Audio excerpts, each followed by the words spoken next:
Gold smuggling ಕೇಸ್ನಲ್ಲಿ ನಟಿ Ranya lock ಆಗಿದ್ದಾಳೆ.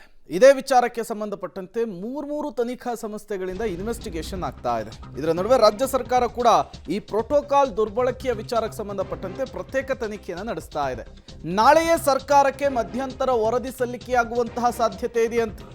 IAS ಆಫೀಸರ್ ಗೌರವ್ ಗುಪ್ತಾ ತಂಡಕ್ಕೆ ಗಡುವನ್ನು ಕೊಟ್ಟಿದೆ ರಾಜ್ಯ ಸರ್ಕಾರ ಅನ್ನೋದು ಗೊತ್ತಾಗ್ತಾ ಇದೆ.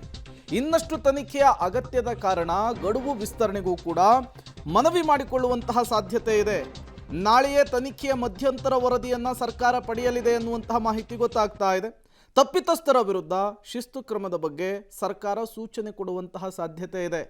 ಈಗಾಗಲೇ ಪ್ರೋಟೋಕಾಲ್ ಸಿಬ್ಬಂದಿ ಸೇರಿದಂತೆ ಈಗಿರುವ ಮತ್ತು ಅಲ್ಲಿಂದ ಬಿಟ್ಟು ಹೋಗಿರುವ ಹಲವರನ್ನ ವಿಚಾರಣೆ ಮಾಡಲಾಗಿದೆ. ಮತ್ತೆ ಹಲವರಿಗೆ ನೋಟಿಸ್ ಕೊಡಲಾಗಿದೆ. ಇದು ಸರ್ಕಾರಕ್ಕೊಂದು ರೀತಿ ಬಿಸಿ ತುಪ್ಪ ಆಗಿರುವಂಥದ್ದು. ಬೀಸೋ ದೊಣ್ಣೆಯಿಂದ ಹೇಗೆ ತಪ್ಪಿಸ್ಕೊಳ್ಬೇಕು ಅನ್ನುವಂತಹ ನಿಟ್ಟಿನಲ್ಲಿ ರಾಜ್ಯ ಸರ್ಕಾರ ಕೂಡ ನಾನಾ ರೀತಿಯ ಲೆಕ್ಕಾಚಾರವನ್ನು ಮಾಡ್ಕೊಳ್ತಾ ಇದೆ. ಹಾಗಾಗಿಯೇ ಗೌರವ್ ಗುಪ್ತಾ ಅವರನ್ನು ಕರೆದು ಈಗಾಗಲೇ ಮುಖ್ಯಮಂತ್ರಿಗಳು ಈ ಶಿಷ್ಟಾಚಾರದ ಉಲ್ಲಂಘನೆಯ ವಿಚಾರಕ್ಕೆ ಸಂಬಂಧಪಟ್ಟಂತೆ ಒಂದೊಂದಿಷ್ಟು ಮಾಹಿತಿಯನ್ನು ಪಡೆದುಕೊಂಡಿದ್ದಾರೆ. ನಾಳೆ ಮಧ್ಯಂತರ ವರದಿಯನ್ನು ಸಬ್ಮಿಟ್ ಮಾಡುವಂತಹ ಸಾಧ್ಯತೆ ಇದೆಯಂತೆ.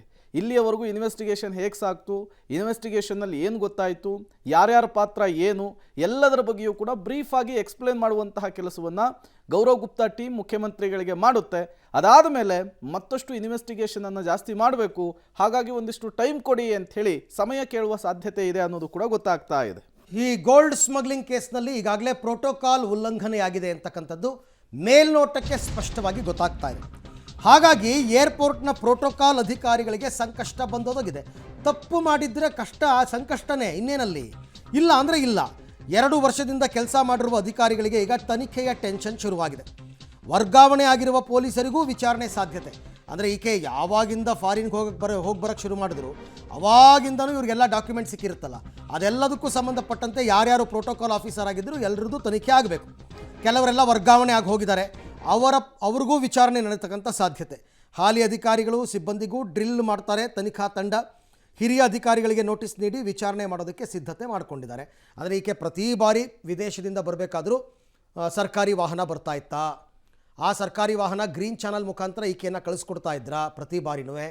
ಯಾವ ಕಾಲಘಟ್ಟದಲ್ಲಿ ಯಾವ್ಯಾವ ಅಧಿಕಾರಿಗಳು ಕೆಲಸ ಮಾಡಿದ್ರು ಅವ್ರು ಇವಾಗ ಎಲ್ಲೇ ಇರಲಿ, ನಿವೃತ್ತಿಯಾಗಿರಲಿ, ಅವ್ರಿಗೆಲ್ಲ ನೋಟಿಸ್ ಕೊಟ್ಟು ಮತ್ತೆ ಅವ್ರನ್ನ ವಿಚಾರಣೆ ಕರೀತಾರೆ ಅಂತಕ್ಕಂಥದ್ದು.